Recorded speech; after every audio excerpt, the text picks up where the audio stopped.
How you guys doing? This is Jonathan from ETHOS DECORUM. We're on a new episode of Sessions. This episode, I'm excited. Listen, I got my man Jerrill Sankey, AKA Creative King, one of the best hat makers you will find around in the world. I put him up against anybody, for real. You bring your hat maker, I'm gonna bring my hat maker friend, game over. So, Jerrill, welcome to Sessions, man. Good to Thanks for have you. having me, man. Yes, Thank you. I sir. appreciate Yes, it, sir. We're gonna chop it up today, man. First of all, I want to start with this. Like, where did you get the idea to like, I'm gonna make hats? That's wild, right? Most people are like, man, I'm gonna make a T-shirt. I'm gonna start a brand. How do you just be like, you know what? I want to make the best hats. How do we start with that? Ironically, it started off with a T-shirt, but then I was just thinking about it, and I thought about it, like, because it was like during the whole surging of 2010, when like Black Scale and everybody was hitting, music was changing. So it's just like, I don't know, man. I felt like everybody was doing brands. A lot of little sub brands was popping up. So I was like, man, I'm gonna do hats. And I thought about it, I was like, but I don't want to like get wholesale hats made. I actually want to learn how to make some stuff. So I'm gonna teach myself how to make hats. And I went from there. And then my mom hooked me up with one of her sewing machines, and I just started learning. I spent 2 years just learning, like breaking down, constructing hats from thrifting and all that, and just started putting stuff together, trying to piece them together. Didn't know much, but YouTube is like a modern day Library of Alexandria. So I just tapped into that and learned how to operate a machine and went from there. Crazy. So I remember you told me this story before. You said it took you 2 years to make your first hat. Yeah, 2 years before I felt comfortable to sell anything, because I wasn't trying to like just make something just to say I made it and try to sell it. To me, I wanted it to look like things I see in magazines. So I wanted to perfect how a hat look. I wanted my hats to have a handmade touch, but also look just as good as a manufactured hat. Gotcha. And I just started learning like my own route, like what kind of types of threads to use, like what normal like cotton thread versus nylon like thread, and going from there, and like tweaking out my own shapes and learning how to just learning how to construct a durable hat. But also, this is the early stages, so I wasn't too deep into design. I was more deep into constructing and making. But you got to have a level of crazy discipline to be like, I'm going to figure out how to make the best quality hat. Like, where did you get that discipline from? You got to be a disciplined I didn't person. even have the discipline. I think most of my discipline came from, I was living in my head, man. I was just wanted to be on the plateau like all the people I inspired to be like. I lived down the street from PetX, rest in peace, Garth. Lived down the street from them, the boutique in Baltimore, one of Baltimore's only streetwear boutiques. So I would like go down there and just get the vibe of all the brands that they have, like brands like Momentum, like Mishka and all that. But the discipline came from daydreaming, just imagining myself being there, getting myself in the mold of working to the goal of making the hats I wanted to make. So I worked 2:30 to 11 in the evening, and I worked at a high school. So I will like work until like my break, but I have everything done by half of my shift. So therefore, I'll spend the rest of my time in the home ec classroom, like sketching and coming up with my stuff, because that was the area I had to clean. You know what I mean? I was a janitor, so it's like I was doing that and just bringing all my ideas to light, and just going from there, like researching and just like drawing and sketching, but then getting hands on. That was the tricky part. I would get off to work at 11 p.m. at night, and I stay up to like 2 to 3 o'clock in the morning, just fiddling around with that sewing machine and keep learning how to make crowns. And it took forever, but I finally got to the place that I wanted to be, and then I felt comfortable. But in the midst of all that, somebody seen the work I was doing, and they wanted to tap in with a local person making them, but I wasn't seasoned. Was you posting at the time? I was posting my progression, like my progression and like what it looked like, and somebody seen an opportunity to latch on and like for me to do some hats for them. I don't think I was ready, but you hold on, man. I gotta stop you. You brave. You brave, because not a lot of creative people are going to post their progression. Like if you're a painter or you're a fashion designer, a lot of people be like, I'm just gonna do this, I'm gonna do this, I'm gonna do this. When I get to this level, I'm gonna post it.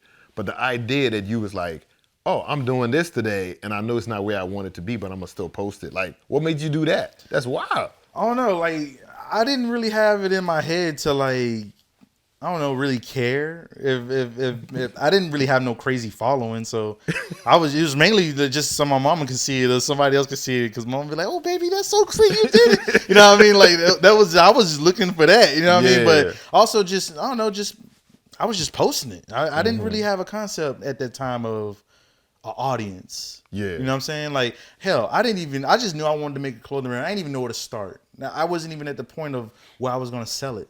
I thought I was going to sell it online, but when I made my first collection of hats of materials I bought from Walmart. I made my first Shout out to Walmart. Shout out to Walmart, man. Shout out Wally to World. Walmart. You know what I mean? And some scraps of like Italian leather that this person that I was working, like doing some of their stuff on, I like putting stuff together with that stuff, nothing. I was just sitting on it. And I had a big cartel. I got the 5 free slots, and I did that. And it was just like, it was my introduction. And I felt great about it, man. I felt good. I accomplished something. Yeah. You know what I'm saying? Like, and I thought it was not as easy as I thought it was going to be, though. Why? You know Why do you say what that? I mean, because like when I started like looking at all the people I are into and all that, and seeing how they got their audiences and this, that, and the third.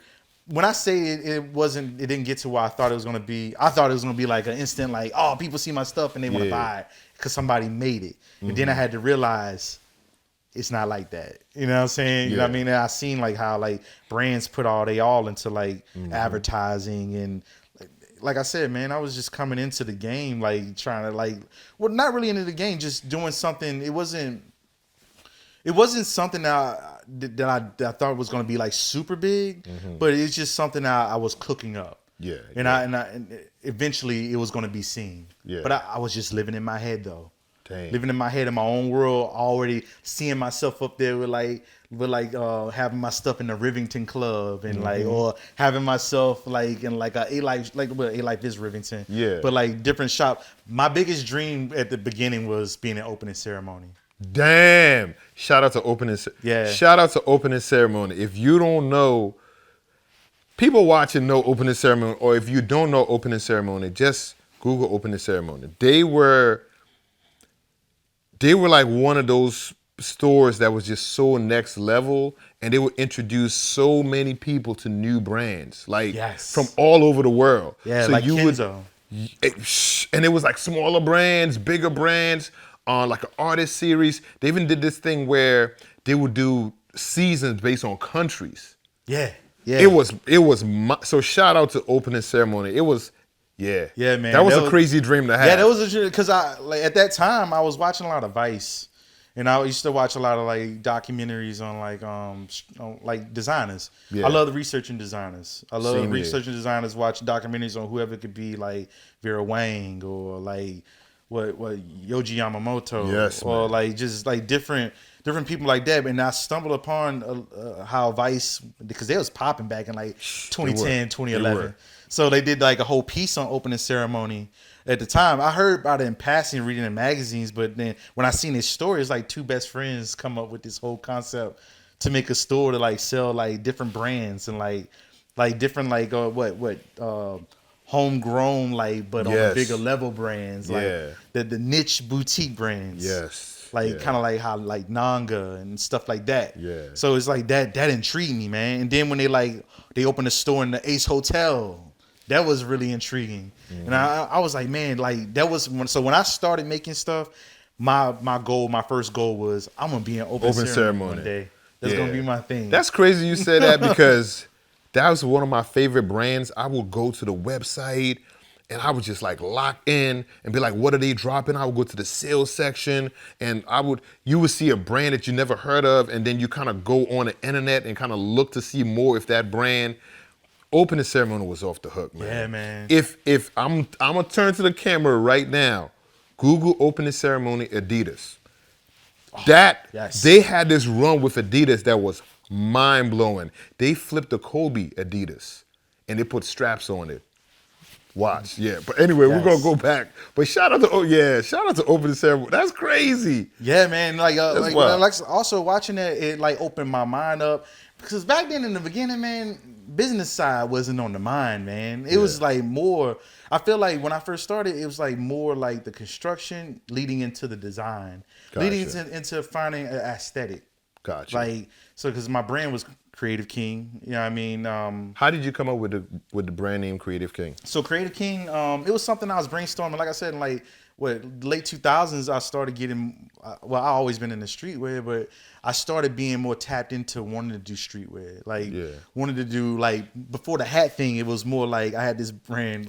It's gonna be Tell it, say it. It was called Skrilla.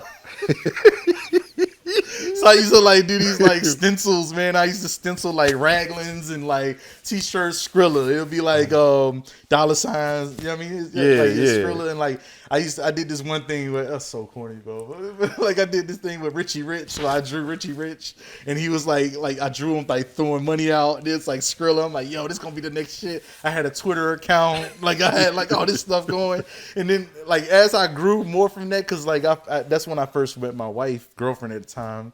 So she was like big into like doing computer graphic design and stuff. So she was doing some of my stuff, and I was actually drawing my designs for Skrilla and all that. And then she was like helping me bring it to life or whatnot. But then now that I look back on it, I was looking at some of that stuff. So damn. trash. Now when I come to your studio, I'm gonna be like, yo, I need some of that OG Skrilla, yo. I need some of that OG Skrilla. Yeah, Crazy. man. So you get so we do Skrilla. We move. We Creative King. We got the hats now. Yeah. You focus. You got the online big. Shout out to Big Cartel too. Big Cartel. Yeah, it's crazy. This still is rocking with crazy. them to this day. Big Shout out Cartel. to Big Cartel. You want to sponsor us? Holla at us, Yes, man. man. $30 platinum plan. Yeah. Holla at them, man. So, I love what they done. So you got the hats. You got the website up, and you're Creative King now. How does this train start to move? We're going to get to where we are now, but how did this train start to move? How do people start to hear about you, and how do you get better with like the design of the hats and all of that? So with the design of the hats, I just like my muse and my muse was my boy Paul Hudson. Shout out to Paul Hudson, man. Like, so he's a producer, videographer. Like, we used to do this thing called Creative Saturdays. And he's a producer, so he just made beats. He had a crazy setup, man, one of the illest setups.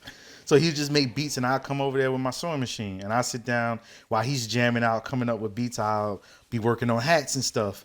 So I start coming up with more design, like with those sessions of us doing that, and like hearing his input. And then he became like the person I have model the stuff I make that I didn't release yet. Like, well, after I released that first thing, I just went back in the hiatus, man, because I just had to work more and just had to come up with better like designs and like trying to find my niche. Yeah, you know what I mean. So in the beginning, when I came up with Creative King, I was just like the designs was just coming from. I started like finding materials that I would think will be like vintage materials, like upholstery fabrics, like more like I winged away from the Walmart thing and started doing like more thrifting, like looking for like vintage curtains, vintage like that was my whole motif at the time. And like I was just then it was just still just hat construction, making regular 5-panel caps and coming up with that. Then I got my labels made, and I just started slapping Creative King labels on them, like, and then making like small runs, small batches of 5 or 6 at a time of the same materials.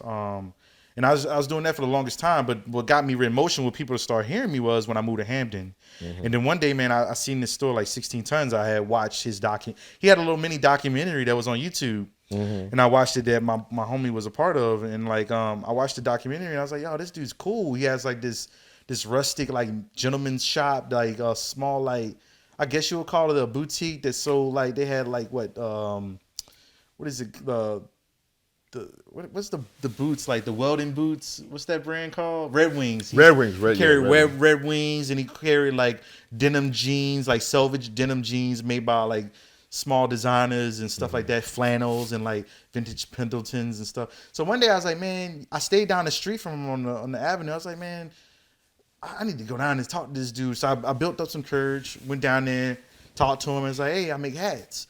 like, would you be interested in carrying some? He's like, what do you mean make hats? Like, you get them. Are you getting like made and you getting some like manufactured stuff? I'm like, nah, I make like one of a kind, one off hats. He's like, really? He's like, show them to me. So I showed him the hats I had. He's like, you made this? I was like, yeah. He's like, yeah. He's like, yeah, man, I definitely put them in here. So I mean, he put them in there and like first week, like they flew. Dang.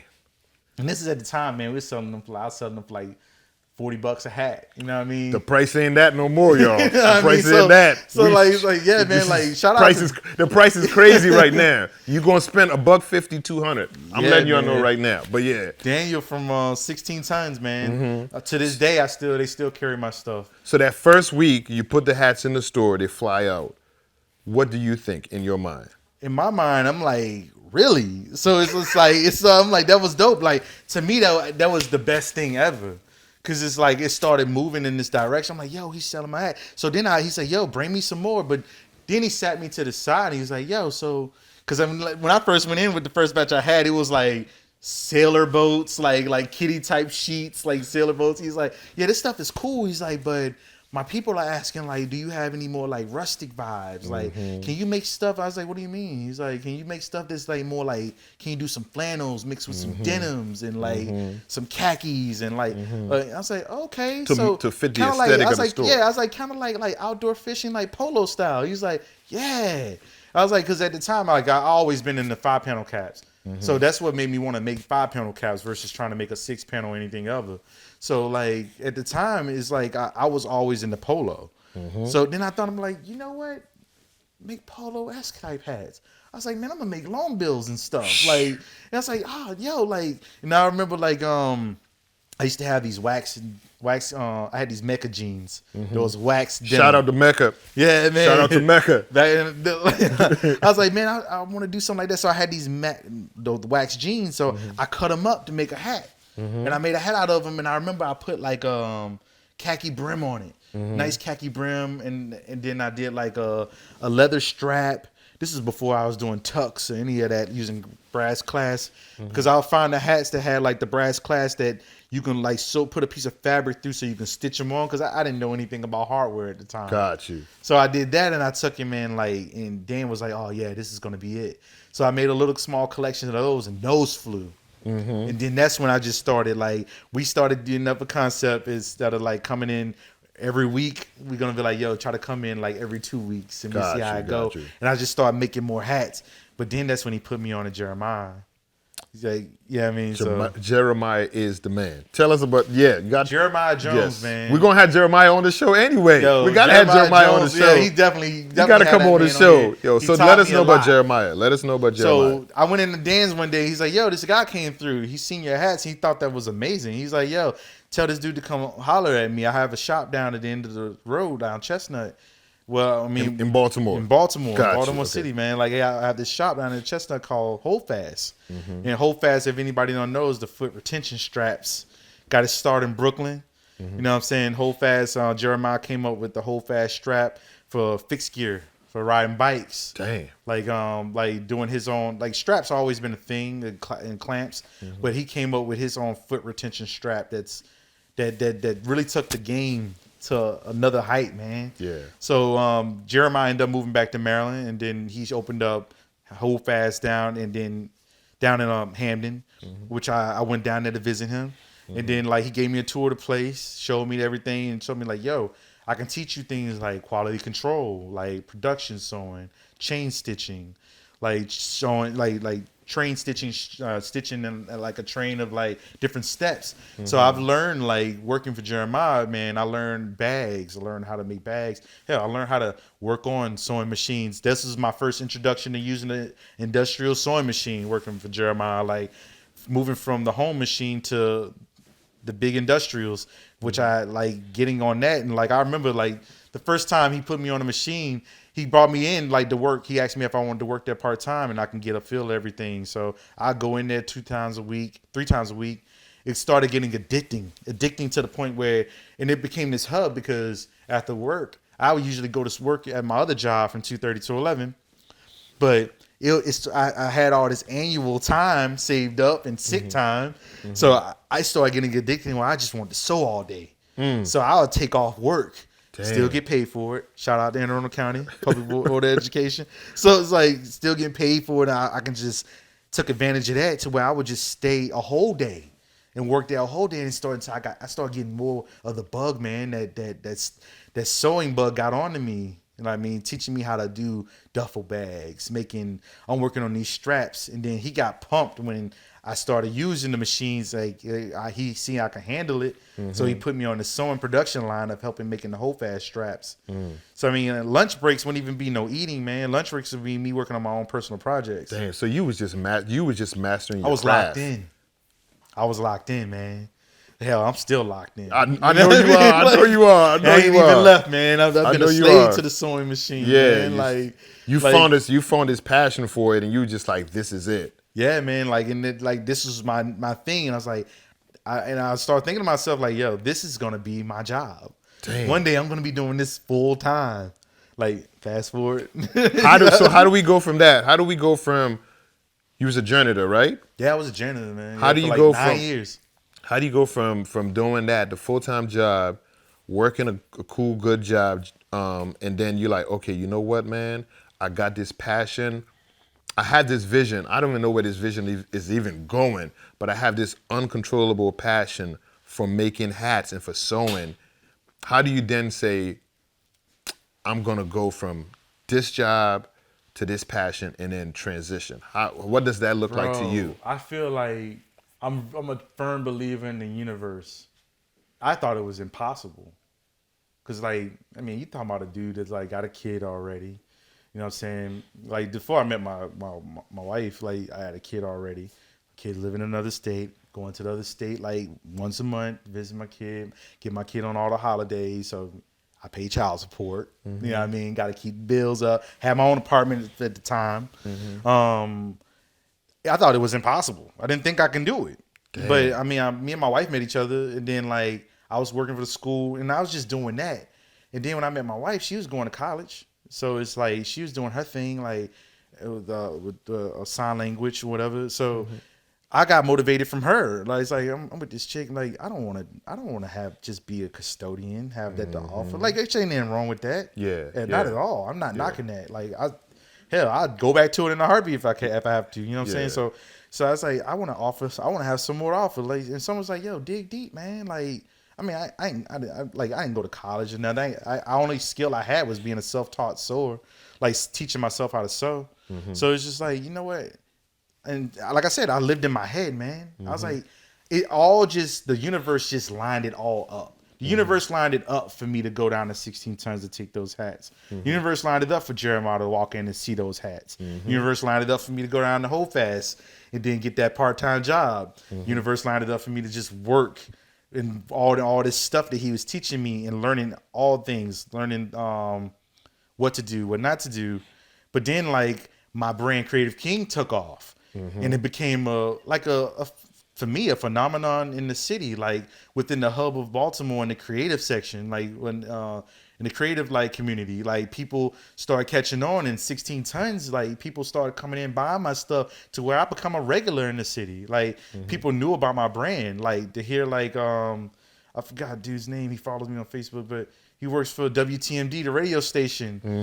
Sam Sessa, like being a follower, like buying my hats, and I'm pretty sure he bought a hat, but knowing who I was, obviously he did. You know what I mean? So it's like I thought that was cool because I looked up to a lot of people in the community who were doing things who I thought I couldn't do. You know what I mean? So when I got to that level and like seeing people buy my stuff in the community and like in the city and doing like pop-ups and like little like being at 16 tons, they seeing my stuff there, and then doing stuff at like Hunfest. And then doing stuff, being able with Jeremiah and them to do like on Baltimore with the Artscape, like have my stuff at Artscape to like, and people buying my stuff on a regular. Then people start paying attention to online. So it's almost like once you saw that, you're like, I can't unsee this. It's time for me to do Creative Kings full time. Yeah, like hold on, I'm referencing to what's the dude on Fubu, Damon John? Yes, Fubu. Yes. He said one time when you coming up with a brand, you find a person in your city. You link up with the person in your city. that do like that makes things, and you work with them, and you become like the popular person in the city doing things around the city. Which brings me back to that person that found me when I first started making hats. They've had to see the same interview because they came to me to help get their shit started when they was doing their own thing, which is cool. I mean, the curse, sorry with that. No, it's cool, but, man. But which is cool. But I feel like my whole like layout went the way he said it. It worked out the way he said it. It's like it's almost like the way it's supposed to be for an up and coming designer or somebody that makes stuff. Like you get on in your city first. Yeah. I used to think I can get on outside my city first. Got you. And it didn't work the way I thought. And then what I feel like the universe made it. I keep going to the universe. I feel like it made it bring it into like, we're gonna embrace this 10, 20 mile radius first, and like getting on here, and then you get hungry. That's a key for you to like build your foundation locally, build your hub of people, build your support system, have the people that rock with you so hard, and no matter what product you're selling, they gonna buy it, and then they are your, I hate to say it, but they are your disciples because they spread your word, and then they keep on building it. And then once the other people on the internet now see your work, you already have that proof of concept. And it's like, now you're just going up. Now you're just going up. That's really how it works. And it brought admirers. I don't like call people fans. That's weird. Like admirers. I mean, I'm a fan. I'm a fan. Listen, don't get me wrong. But I have a people that rock with you. People that rock with you. Yeah. I'm so big into the like people that rock with you. Listen, I can't. Because I don't want to put them on that. I want them. They're people they're my admirers and followers that they the reason why I'm here. You know what I mean? I want to give them a better moniker. You know what I mean? Like, don't get me wrong. I'm a fan of people. You know what I mean? It's like, don't get me wrong. It's just like, I thought that was dope. I remember when I first saw your stuff, and I'm like you. I research designers, I research brands. I'm on the internet, I'm watching documentaries. If I see a brand that I like, I will literally go all over the internet and find every article, every YouTube video, every documentary, and go down that rabbit hole. And when I saw your stuff online, I was just going through the page. I was like, hold up, who's this dude right here? He did that.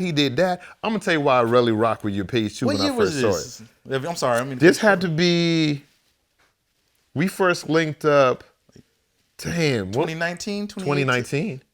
Was it 20? When did we meet? Was it 2018 or 2019? It might be 2019. Was it? Because I think Did I go to Brazil before that? Nah, it was after I went to Brazil. It was after, yeah. What year was that, 2018? That was 2019 I went to Brazil. So I think 2018 probably? Yeah. No, 2018. It was late 2018. I think that's when we linked up. But I liked your page because anybody can make a t-shirt. Anybody can make a hat. Not anybody, but just hear me out, right? I like your page because when I went to the page, it was a design language. Like, this dude listens to this type of music. He watches these type of films. He has this 90s, early 2000 era influence in it, and I could see it. That's good design. That's what makes a good brand. When you're looking at somebody, you're like, this is the lane that they're in. You know what I mean? And you're like, it's not this, it's not that. They're not for everybody, but this is the lane that they're in, and this is where they draw people in. It's almost like you were talking about like Yogi, right? You see Y3, and then you see that brand, you see all of his diffusion lines. You're like, this is what this guy does. You see Tom Brown with like the short suits, and it's like gray. This is what they do. You see Polo, red, blue, that yellow, that nautical concept, but yet you see him on a ranch. Everything is like these different lifestyles. And Polo is like, this is gonna sound crazy. Polo is like Wu-Tang. It's just different chambers, but you know it all connects together. Yeah. When you see brands like that, and it doesn't have to be a big brand, because when we see big brands, we're like, oh, they got all the money, they got all the resources. When you see smaller brands, smaller companies that are like, this is what we do. The guy who just has this company where he just dyes all his shirt with indigo dye and a print that looks a certain way. You're like, okay, he's pulling from somewhere, and this is it. So when I saw your page, man, and I was going down the page with the hats, and I was like, oh, he just flipped a Polo swim trunk. Oh, he just did a LL Bean bandana. He just did a a North Face jacket. I'm like 98, 96, 92, 93. This jacket remind me of Nas. This jacket remind me of Mobb Deep. Yeah. This jacket right here, oh, that fatigue, that's boot camp click. You see what I'm saying? Yeah. So I was like interpreting your designs strictly from a musical standpoint. Like I would look at each hat and be like, that's this album, that's that album, that's that album. That's how I link. That's all the influence to everything I make. And it's not. I don't do it on purpose. It just flows. That's just because I'm stuck. I'm stuck in the '90s, man. That's a beautiful. I'm stuck in the '90s. It's a beautiful time. The early 2000s, man. It's a beautiful time. Beautiful, and it's like I don't know, man. I want to be on some Bill and Ted shit, man. I want to go back. 1998, my favorite year. Why? I always have to have things in that year. Why? Sneakers, music. It was 1998 was a perfect year for me because that was the peak for me. It was 14 years old. Me and my friend ripping running through Montgomery, Alabama, talking about we writing graffiti on some weird toy shit. Like doing like just me, the music. I always been in like then that's when I got into like listening to UK jungle. Like I was listening to Daft Punk heavy then. Okay. I was into like late 90s hip hop hard, but I also always been into techno and stuff. So that year was in sneakers like 1998. I got the Nike Air Max Triax. I remember that like yesterday. I remember like working at Camp Chandler in Wetumpka, Alabama, talking to this kid named Scott. He put me on to so much. Like that's when the movie Go came out. Like I remember being in the lounge area. We were watching Jay-Z the Money Cash Hoes video. I remember that. I remember like the Filter video, the Rockman Filter video being on TV. We watching that. My friend James saying, "I'm getting that album next week when it come out." Damn. Like I remember these things like as they're happening. Like first time I smoked weed, like all that. Like 1998 was just one of the best years of my life. Damn. And you referenced the 90s and early 2000s so well in your design. It's crazy. And another thing. I got a pair of Adidas shell toes at Gadzooks for $16 that year. Damn. I remember that. Inflation. Like, I remember that. Inflation shows like $1.50 now. Yes, man. Yes. So, you know what? And Structure was lit. You said what? Structure.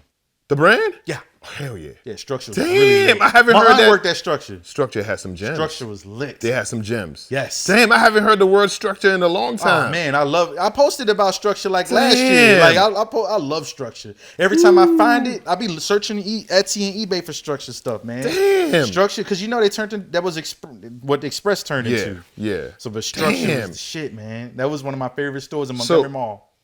Ooh. That's crazy. Now I'm about to start asking you these crazy. I'm just gonna ask you all these 90s questions. Favorite hip hop album? Give me two. Extinction Level Event, Busta Rhymes. Damn. That was a super Busta Rhymes fan. Outkast. Shout out to Busta Bus. Yeah, Outkast, 96 Outkast, AT Aliens. I remember my uncle came home and it was 93. This is the year before they came out. He came home from Atlanta. He's like, man, it's this new group. It's like called Outkast. They hard. They gonna be coming out next year. I'm like, for real? And then that's when the Southern Playlist of Cadillac music came out. And then we was hooked. Crazy. I remember watching you remember the channel The Box? Yeah. Man, The Box was so dope because you never really had to spend money to watch The Box. Yeah. And my sister, man, she ran that that phone bill up ordering them Britney Spears videos. Like she was on that Britney Spears Backstreet Boy thing heavy when they first came out. Like, but I remember like watching The Box and seeing like the whole the clique with like Ja Rule and them. Yes. And, like, seeing like they was called what's it called? They was called the Click CMC. CMC, yeah. I'm MC some Money Murder Click. Money Murder Click. Money Murder Click. Yeah. Like on that, like the music was like. So those are the two albums that I love back then. Like those albums, shows. Give us a show. Shows, man. I was watching like I remember when they had Love Line. I used to be an MTV kid. Okay. I was an MTV kid from like. I remember I was heavy on MTV when I was a kid. From like 90, I was like 9 years old, man. Like 93, 94. Like I was on MTV heavy. Like I don't know why. It's just like because I wanted to be outside of Montgomery. Because all I knew was Montgomery, man. Like, and that's MTV put me on the skateboarding because they used to do MTV Sports. Like I got put on the skateboarding through that. You was watching Kurt Loder. Kurt Loder. Like I said, I watched all the MTV. Like I watch MTV News from the segments from 96, 97, 98, 99 to this day. I go back and I watch it's for research purposes. Crazy. Like everything. Like I mean, like I said, that. like like you said, my work shows a lot in that because it's just a time capsule. It does. And it never dawned on me that it don't dawn you bringing it to my attention that it because it is. I mean, like I said, when I first saw the stuff, I was like, I gravitated to it because I've been a hip hop head all my life, and when I start seeing the page, everything I pull out of the page was just like I knew what the references were, even though you weren't making a hat that had a Nas It Was Written on there. I just knew that hat right there reminded me of this album or this thing or that thing, and I knew the time period, right? Like off the top, I was like, yeah. What's crazy is when we first met, we talked more about music than we were even talking about design or anything else. Yeah, we was talking about albums. That was it. Yeah, you know what I'm saying? From there, I was like, oh, that's fam. That's the tribe. That's my tribe right there. You know what I mean? So you pull all these references from the '90s, man. You go real heavy into like doing the polo, Nautica, Hilfiger, and then you got all these other references where it's like plaids and patchwork, all of that. Your fan base, who your followers grow, and you have a strong followers, you humble. But I'm gonna say this. I'm gonna let the camera know right now. This dude's collaborated with A-Life, PRPS, endless brands, stuff behind the scenes that we'll never talk about. Yeah. This dude he's done his thing, right? So when brands start hitting you up, what was that like? I thought I was about to get sued. We still waiting for somebody from Ralph to hit you up to do an official collaboration. That's what I want to see. Ralph that's what I want to see. Bits and pieces, man. That's what I want to see. I want to see a Jerrill Sankey collaboration with Ralph. I want to see it dropped in a way where it's officially online, and I want to see you do an installation in the New York store. Oh man, that's my. I'm not gonna call it a dream. We don't got a dream. We got visions. Yeah, that's our manifestation of visions right there, for real. I've been manifesting that for years. Hopefully it catch on. But I've been seeing little bits and pieces that they take, like things that they do, which is cool. You know what I mean? Because they don't ultimately, I would love to see you do some design work for Ralph. Like for real. Like I think you just your design language, your aesthetics, and the way you do hats. That would be an added plus to the brand. You know what I'm saying? You will be bringing something to them. It's not like, it's not like we're trying to do this collaboration because we're trying to help this dope creative. It's like, oh, this guy has something to offer our brand. Yeah, you know because like one thing about Ralph, I know like if we was to ever do something, it's definitely going to be about telling a story. Not to cut you off. Well, when y'all do something, yeah. It'll definitely be about telling a story. Because that's when, even when and I've seen some of the collections they did with some like, just random like designers out there. They've done some I've seen some stuff. It hasn't been. I didn't see it pushed to a big scale. I'm not saying that it's a big scale because it's Ralph. Yeah, but they didn't push the story out like that. It was in passing a little bit when I seen that. But man, I know it would tell a story because one thing about those people, man, that brand is very, very equipped in how they tell a story and put out how they with the details and materials, like how they did the whole things with that movie that about the I don't know if it's the Navajo. They did Naomi Glasses, I believe. So she is I believe she's a 7th generation artist. And they collaborated with her. Yeah. And they allow her. The movie was the movie. Yeah, they did all the stuff in the movie. Yeah, because that's Polo Country, man. Like he does that great. And that was beautiful how they did it because they tapped into her and they was like, listen, you could tell they were like, what do you want to do? This is your community. So it's kind of like it looks like a documentary, but it looks like a movie too. There's parts that she's talking about there, and she's talking about, being 7th generation. So I love when brands collaborate with smaller creatives, and they honor the smaller creatives, as opposed to be like, this is what we're doing. We just want you to work with it.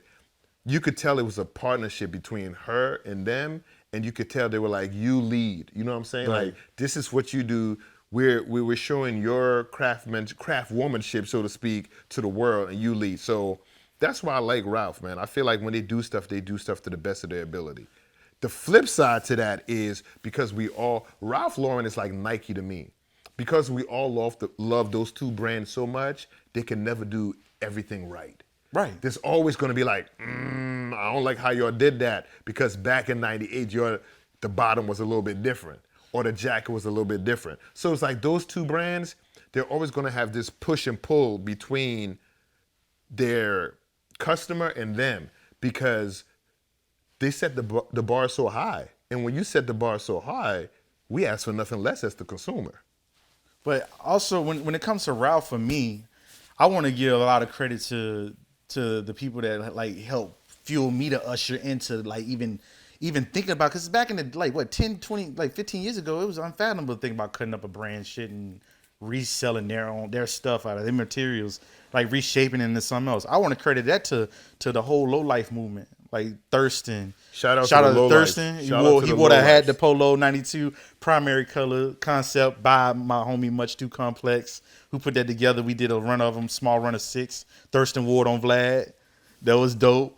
But I want to like credit those dudes because the low life community helped put me where I'm at right now, because like those dudes, every borough of New York, like that's one of my biggest fan bases. Like people who admirers of people who rock with me. New York, man. Like they show mad love, and like all the low lights, always all the ones that like give me work and like holler at me with an idea, like yo, bro, like let's do this. We gonna turn heads, and I love it. Like every time one of them hit me up, they're like, bro, we gonna make some shit that somebody never seen before. I'm gonna wear this a low goose on the deuce. I'm like, yo. And from back when I started to now being able to do that, and like I remember somebody, I think it was the last low goose on the deuce. I wore this on low goose on the deuce. Oh, word. I wore this hat on low goose on the deuce. Word. And the cast is like, yo, hat on is hard. Yeah, that's nice. Yeah, they was on it. They were like, They was like, we know that's not like from a collection, but we was like, yo, that's the man Jerrill, right? I was like, So man, shout out to them dudes, man. Them dudes, like I love working with all the low lights, man, because they always have they make a challenge. They always give me with a challenge. Like when I get too comfortable and I don't want to learn that new, and they can be like, yo, man, I'm trying to make the driver's hat. I need it with the ear flaps. I'm like, I'm like, damn, I never made a driver's hat before. I'm like, all right, well, shit, I'm gonna learn today. Like we gonna find one. So and get into it and doing that, and like, yo, shout out to them dudes. Shout out to all of the communities of brands.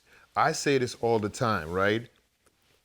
The community of brands, they are the unofficial historians of brands. They are the life of the brands, right? Without them, a lot of brands will not be where they are. They keep them moving and they keep them vibing. And even when brands are not that popular, if you think about it, when a brand isn't that popular, that core audience will always stick with them until they come back up. So shout out to all the community of brands.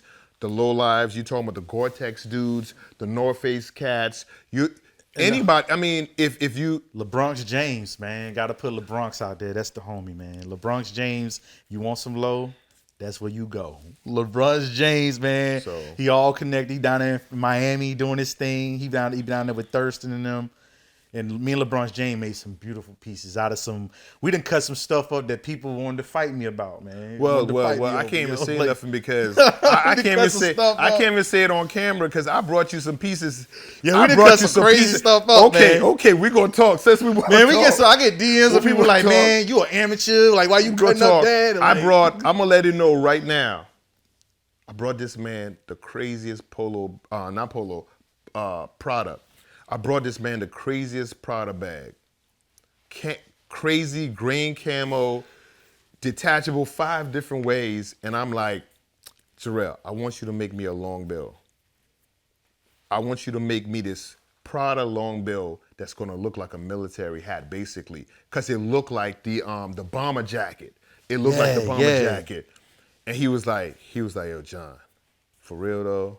Nah, man, we can't even do this to this Prada bag. I was like, that kind of hurt my feelings a little bit. I was like, because I had a vision already. I was like, it's it's gonna be the craziest long bill. I said it's gonna be the craziest. I already had a vision. I had an outfit and already I was like, I'm gonna pull up somewhere with a Prada long bill that looks like a flight jacket that's green, and people gonna lose their mind. I took it to him, sat down in the studio. He was like, yeah, John, man, for real. Yeah, we can't do this. No, but I got this other stuff over here.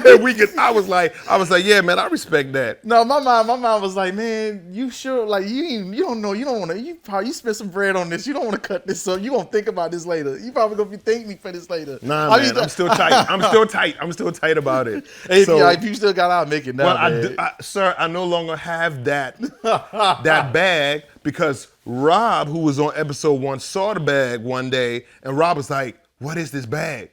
It's like detachable 8 different ways. And he was like, bruh, I gotta get this bag. So Rob has that bag now, and I can't even go back to get it for him. That's what's up. So shout out to the homie Rob.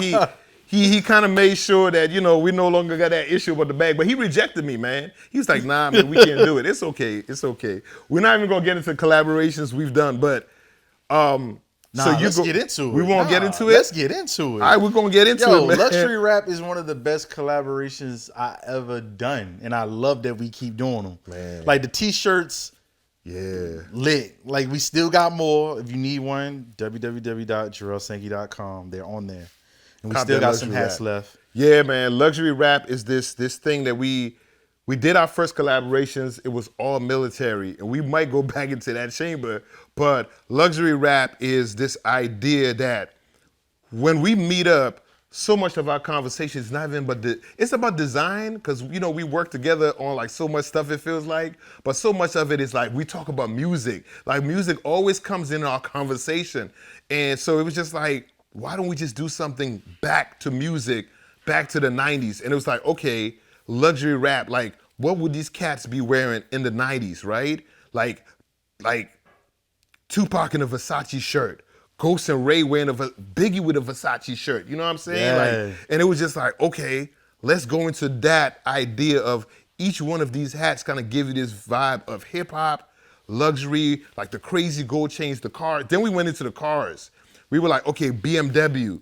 You know what I mean? Like, man, who never wanted a Beamer in their life, right? Like a Benz, And, so I love Luxury Rap. I love this collaboration we continue to do. And I feel like we just keep on upping our game. Like when we did like the Rolex hats, and then the watch caps was like, whoa, what is this? Yes. You know what I'm saying? So that's a beautiful thing, man. That's a beautiful thing. So you go from Creative King to Jerrill Sankey, and for us to wrap it up,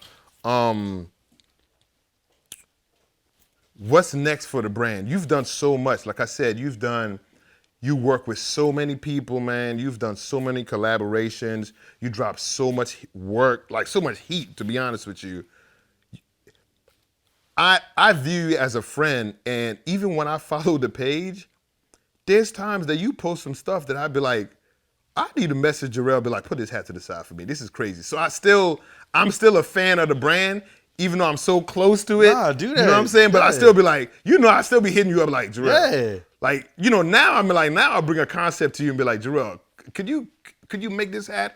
But I'm still in awe of the work you do, because I wake up and I just see this hat that you do and I'm like, this is crazy. This dude is insane. So what's next? Where do you see the brand going next?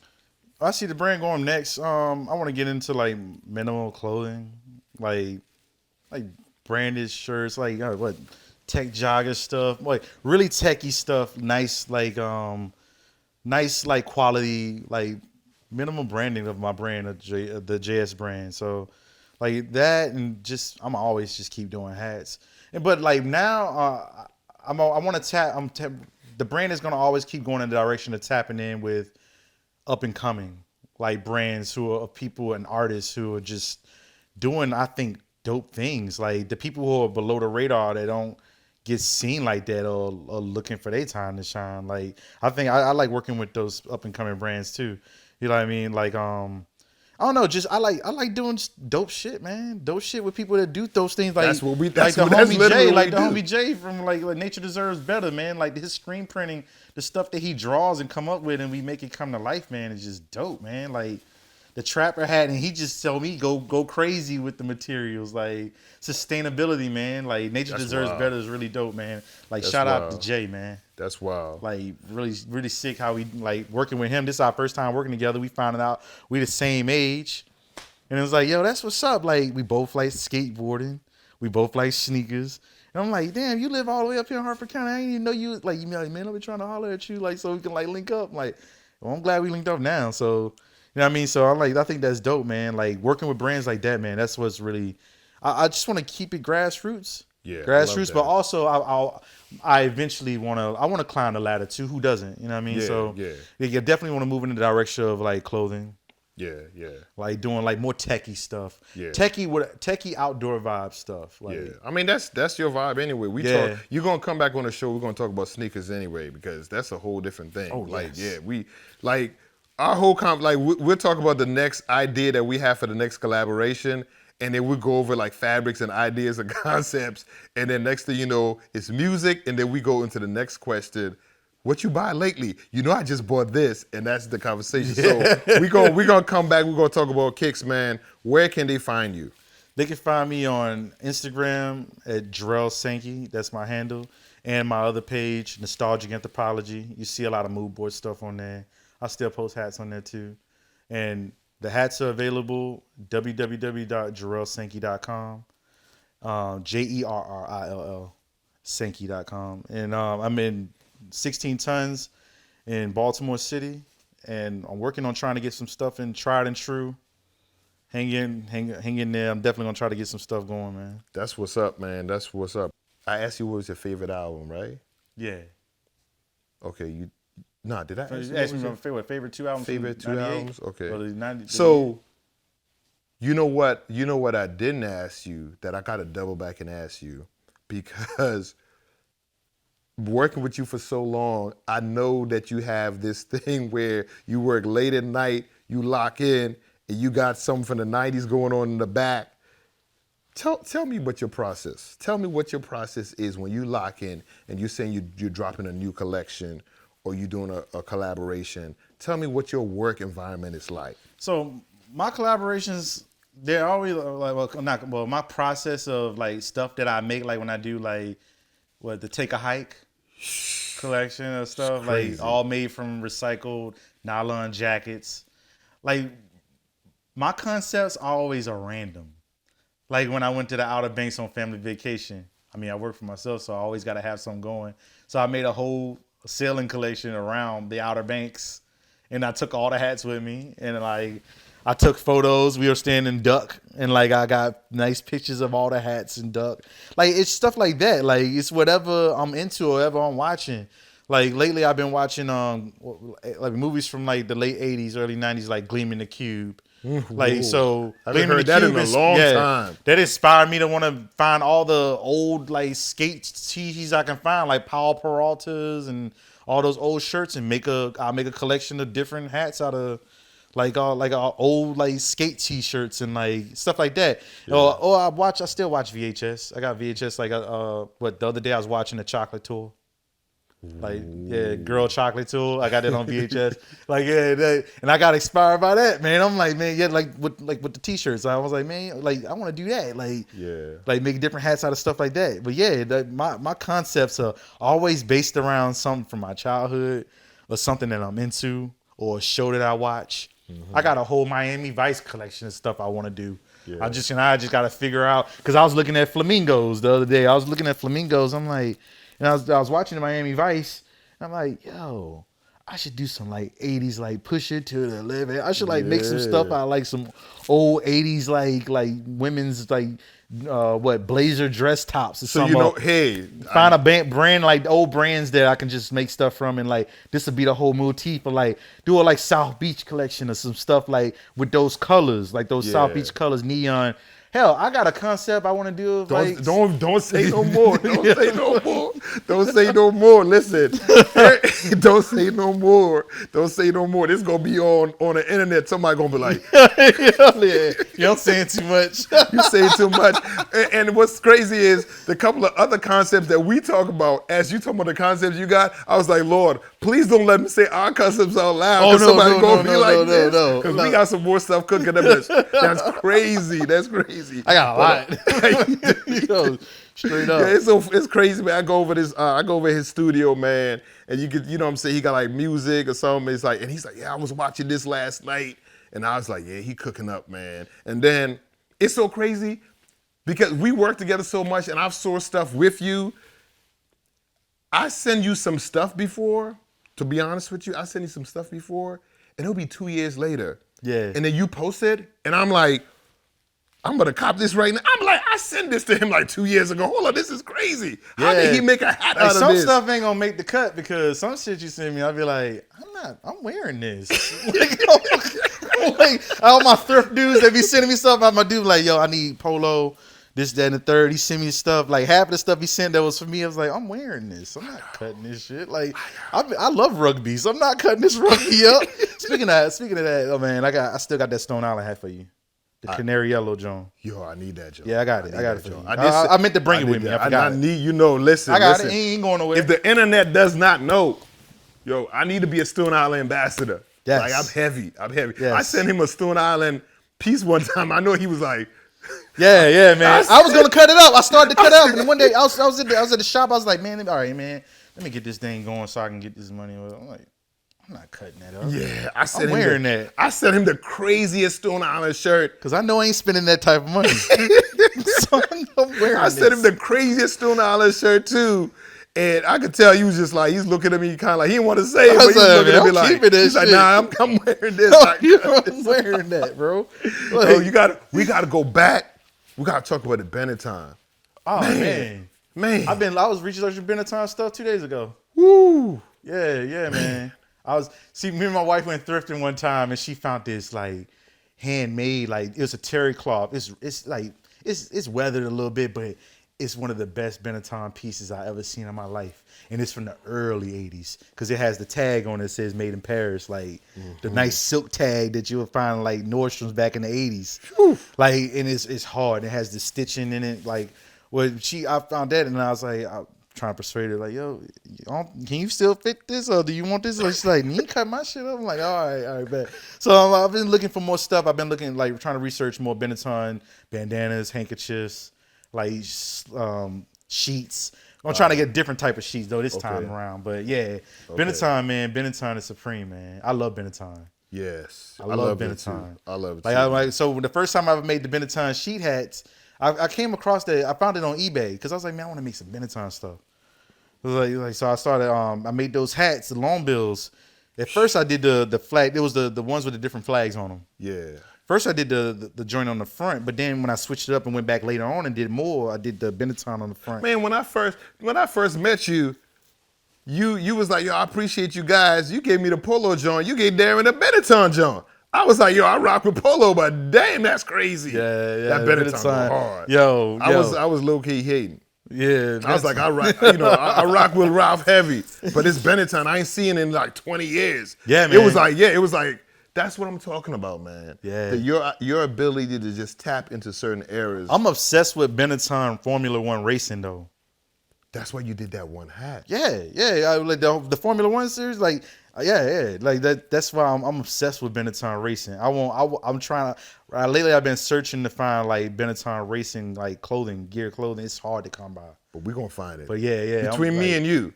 I'm obsessed with Benetton. Between me and you, we gonna find. Yeah, we're gonna find. Yeah, man. Like Benetton, anything Formula One racing. I actually watch that shit. Like I like Formula One racing, man. That's what's up, man. You know what I mean? But yeah, the gear. It's just the gear is hard, man. I mean, everybody wearing those Adidas Goodyear joints. Like, I remember when they first started doing that, like putting those shoes out as the general public, like early 2000s. Yes. It was like real. People was on it heavy. Yes, I was on it heavy. Yeah, man. Yeah, them joints they were hard. Yeah, I remember there was a black pair and it had the red Adidas stripes.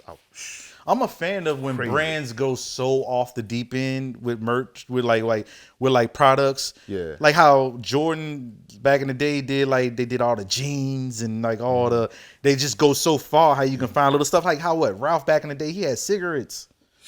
That's like, crazy. I didn't know that. I didn't even know that. I mean, I found out. I seen that That's from crazy. like watching Thurston. How low could you go? Like his little segment on YouTube.